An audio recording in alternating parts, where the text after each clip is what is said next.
Vamos a pasar a la siguiente presentación a cargo de Eugenia Negredo, que nos va a hablar sobre Changes in Renal Laboratory Parameters and Bone Mineral Density in Treatment-Naive HIV-1 Infected Adolescents Initiating Therapy with Integrase Inhibitors based Single Tablet Regimens containing TAF and TDF. Título largo, ¿eh? Sí. Adelante. Hola, buenos días. Muchas gracias a los organizadores y a vosotros por madrugar tanto.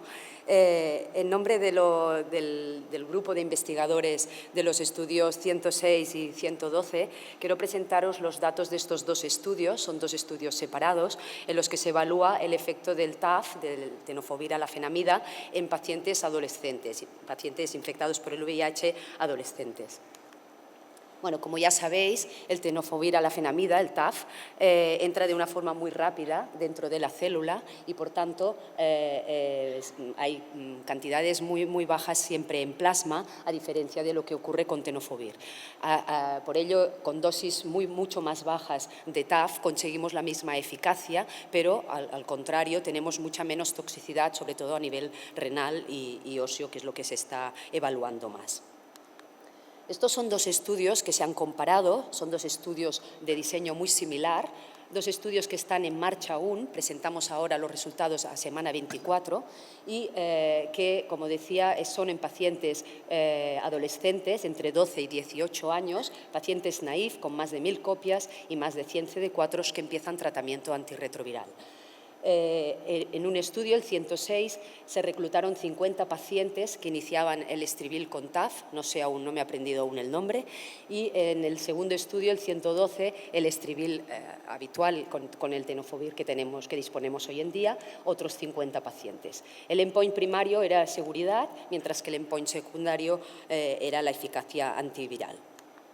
Para evaluar el endpoint primario, la seguridad, se recogieron todos los efectos adversos y todos los parámetros de laboratorio y se hicieron densitometrías a todos los pacientes a la semana 24 y 48. Y para la eficacia, pues como siempre, la carga viral, los CD4 y en aquellos pacientes que fracasaban se hizo el estudio de resistencias. Bien, como veis, hay alguna diferencia a nivel basal. Como he dicho, no es un estudio randomizado de dos ramas, sino que son dos estudios separados. Principalmente diferencias en cuanto a sexo. Hay más pacientes varones en la rama de tenofovir que en la rama del TAF. Y la principal diferencia, puesto que es un objetivo principal, se encontró en cuanto al Z-score, en cuanto a la densidad mineral ósea en la columna, con valores más negativos o valores inferiores en el Z-score en el estudio que se trató con TAF. Esto se podría explicar porque la mayoría de los pacientes, o una gran parte de los pacientes en este estudio, en el estribil con TAF, eran de vía de transmisión, por vía de transmisión materno-fetal, lo cual significaba que llevaban de entre 15 y 18 años infectados sin estar tratados, y sabemos que esto es francamente negativo para el hueso. Bien, de los 50 pacientes de cada grupo, evaluamos en este análisis a 96, ya que se perdieron 2 por pérdidas de seguimiento en uno de los estudios, y 49 en el otro estudio, se perdió una mujer por embarazo. Presentamos, como he dicho, los resultados a semana 24 y próximamente se presentarán los resultados a semana 48. En cuanto al objetivo secundario, al endpoint secundario, como veis, en cuanto a eficacia antiviral, la caída de la carga viral fue superponible en los dos estudios, tanto con tenofovir como con TAF. Hubo una bajada muy rápida de la carga viral, prácticamente la mayor parte de los pacientes estaban ya indetectables entre la semana 2-4 y a la semana 24 el 90% de los pacientes con TAF estaban indetectables y el 88% en el estudio con tenofovir. En cuanto al incremento de CD4, veis que son en los dos estudios idénticos, con un incremento de unas 160 células a la semana 24. Si pasamos al objetivo principal, que es la seguridad, observamos que ningún paciente abandonó el estudio por efectos secundarios. Hubo 5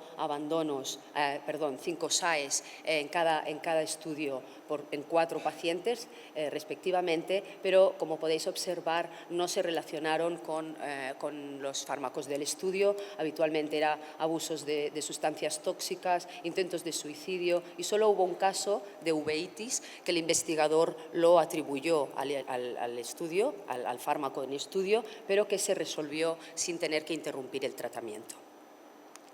Si entramos ya en parámetros renales, vemos que hubo en los dos estudios, con los 2 tratamientos, en naranja tenéis el tenofovir, en azul tenéis el TAF, hubo un pequeño incremento de la creatinina, que a la vez fue un pequeño descenso en el clearance de creatinina en las primeras 2 semanas, para después mantenerse ya la creatinina muy estable en los 2 estudios. Esto significó un incremento de un 0,08, y esto, como ya sabéis, se podría atribuir totalmente al inicio de un tratamiento que incluye el cobicistat, que podemos asumir normal el incremento de creatinina hasta 0,3 alrededor entre la primera, segunda, tercera semana, con lo cual es atribuible al cobicistat, y como veis en ninguna de los 2 estudios hubo un incremento posterior, puesto que estamos hablando de pacientes muy jóvenes y a 24 semanas.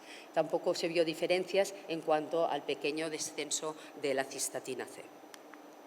Si entramos en los marcadores tubulares, el ratio proteína-creatinina, el retinol binding protein y la beta-2 microglobulina, veis en azul, de nuevo, son los pacientes con TAF. Hay un descenso incluso de estos marcadores, en algún caso incluso clínicamente podría ser relevante, y que en algún caso, como en el RBP, fue estadísticamente significativo. Estas son las diferencias entre el basal y la semana 8, semana 12 y semana 24. En cambio, si evaluamos lo que ocurrió en el estudio con tenofovir, el estribil habitual, vemos que hay pequeños incrementos, pero en algunos casos incluso estadísticamente significativos en algunos de estos parámetros que evalúan la lesión tubular. Por último, se evaluó la densidad mineral ósea a nivel de columna lumbar. Como os he comentado inicialmente, en estos 2 estudios se hizo una DEXA en la semana 24 y una DEXA a la semana 48, pero solo presentaré o comentaré los datos a la semana 24, puesto que a la semana 48 aún muchos pacientes no disponemos de la densitometría, y se comparó lo que ocurriría a la semana 24 y 48 respecto a una población no infectada por VIH. Esto sería lo que ocurriría comparando una densitometría, los cambios en la densidad mineral ósea en la columna en esta población no infectada respecto al basal a la semana 24, y en el grupo en que inició el tratamiento con TAF veis que prácticamente no hubo diferencias. Es curioso que en un paciente infectado por VIH que inicia un tratamiento, sabemos que habitualmente por la reconstitución inmune, etcétera, hay un descenso de la densidad mineral ósea. En este caso incluso hay un incremento de un 1,3, y cuando se evaluó lo mismo el estudio que incluía el tenofovir, se vio que hubo un descenso discreto, pero descenso de -1. Cuando se quiso evaluar al porcentaje de pacientes que habían disminuido la densidad mineral ósea lumbar más de un 4%, por lo que os comentaba, porque al inicio del tratamiento siempre hay un descenso claro y significativo, se vio que en la rama con tenofovir hasta un 21% de estos pacientes tenían un descenso de 4 o más, mientras que la rama con TAF fue de menos de un 7%. En conclusiones, con estos 2 estudios podemos decir que las dos estrategias, con tenofovir y con TAF, en un grupo de pacientes adolescentes a semana 24, mostró la misma eficacia virológica e inmunológica y fueron igualmente bien tolerados. Podemos decir que en este estudio vemos pequeños incrementos de la creatinina en los 2 atribuibles al cobicistat por su dinámica del aumento de la creatinina y estabilización posterior. Podemos decir que los marcadores tubulares descendieron incluso de forma clínicamente relevante en los pacientes que iniciaron TAF y que mejoró discretamente, pero una cierta mejoría en el grupo con TAF, a diferencia de lo que ocurría en el grupo con tenofovir.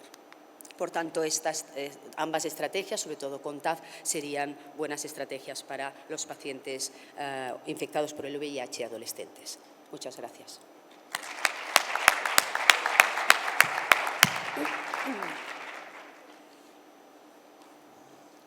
Gracias, Eugenia. ¿Preguntas? Yo tengo una pregunta, Eugenia. Obviamente permite el diseño del estudio, la presentación que has hecho, comparar un tipo de tratamiento con el otro, pero ¿crees que la población adolescente, que es una población que todavía está formando hueso, que está sana, y en un periodo solo de 24 semanas hemos visto cambios que son significativos, pero tú, ¿qué relevancia clínica le darías en el medio o largo plazo cuando estos pacientes puedan tener 20, 30 años más? A ver, yo lo que me sorprendió de los datos es, francamente, que incluso mejoren. Igual clínicamente no es muy relevante un incremento de una densidad mineral ósea de 1, ¿no? De un 1%, pero sí, si lo comparas con lo que ocurre en todos los estudios en adultos, ¿no? Que inician tratamiento y que vemos que, como decía antes, como por la reconstitución inmune, por los cambios que hay al inicio del tratamiento, habitualmente se ven descensos entre 2 y 4% negativo, ¿no? Con lo cual, el hecho de que ahora hayamos aumentado un 1%, yo creo que son datos muy buenos. Y más en pacientes, como tú dices, que están aún formando hueso, y pacientes que en el grupo del TAF partían de un hueso peor que no el otro estudio, ya partían de unos valores de una densidad mineral ósea menor, posiblemente porque un 60% de esta población eran de transmisión vertical. Significa que llevaban a lo mejor 18 años infectados sin tratarse, con una inflamación que sabemos que es negativa para el hueso, ¿no? O sea que igual el 1% no es muy relevante, pero sí si lo comparamos con lo que ocurriría en una situación normal de iniciar tratamiento en la cual vemos descensos de hasta 4%, ¿no?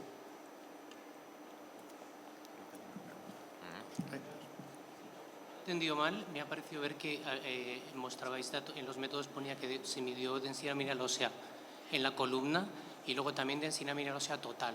Y yo creo que en las gráficas solo nos has puesto los resultados de la densidad mineral ósea, los cambios en la columna. Lumbar, sí. ¿Tenéis los datos del resto? Porque el No. comportamiento en la columna suele ser distinto a cadera y en... Disponemos de estos datos y no te puedo decir la del total. Y es verdad que el endpoint principal del estudio eran los cambios en la densidad mineral ósea lumbar y es lo que ahora dispongo, lo siento. Si lo tengo, si lo consigo, te lo comento. Gracias. Eugenia, buena presentación. La verdad es que... No os veo. Soy Juan Berenguer. Sí, hola. Ayer el doctor Landovich, ¿no?, nos mostró uno de los posibles efectos secundarios, ¿no?, de la PrEP con Truvada en la gente joven, en adolescentes.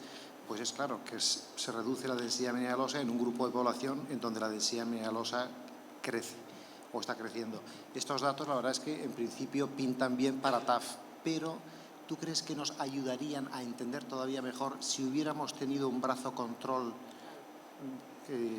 Claro, para a ver, ver el diseño de estos dos estudios es idéntico, pero es cierto que son dos estudios distintos y que no disponemos de una rama control. Bueno, por eso se presentó en la última diapositiva de la densidad mineral ósea, por eso hemos presentado lo que sería una población no infectada, lo que ocurriría entre 6 y un año de cambio de la densidad mineral ósea, ¿no? Para evaluar qué ocurriría en esta población que, como tú dices, y ya sabemos, están aún formando hueso, aún no ha llegado su pico óseo y al diseñar el estudio se consideró que aunque no hubiera una rama control, pero sí que se cogió una población sana, no infectada, para ver las diferencias entre basal, semana 24 y 48 y poder comparar con esta población.